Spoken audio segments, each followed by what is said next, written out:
Apocalypse, c'est le dernier livre de la Bible. Apocalypse 7 au verset 9, il est écrit que quand on sera au ciel, ils ont eu cette vision que après cela, je regardais et je vis une foule immense que personne ne pouvait compter. C'était des hommes de toute nation, de toute tribu, de tout peuple et de toute langue.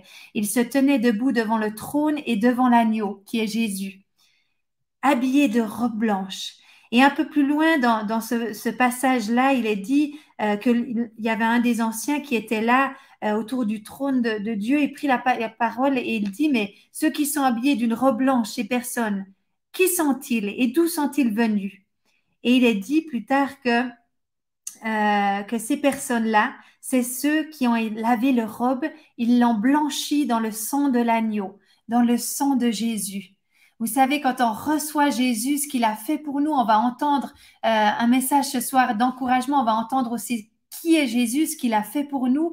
Et quand on reçoit ce sacrifice qu'il a fait, quand il est mort à la croix, il est ressuscité, il a versé son sang, par son sang, nous sommes nettoyés, notre robe a été nettoyée, c'est donc une image pour dire qu'on a été lavé. Et donc, c'est ces personnes-là qui se tiendront un jour devant le trône de Dieu.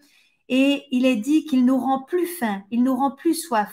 Le soleil ne les frappera plus, ni aucune chaleur brûlante.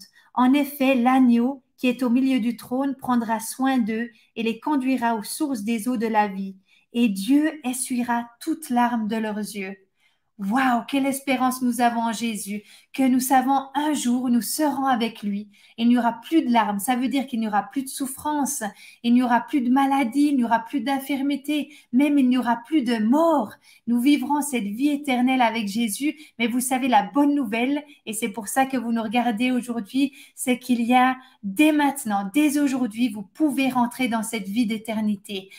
On n'a pas besoin d'attendre de mourir pour entrer dedans, mais dès maintenant, Jésus veut nous toucher, veut vous visiter et déjà veut vous guérir de toute maladie, de toute infirmité, de tous les combats dans lesquels vous êtes. Il veut vous libérer.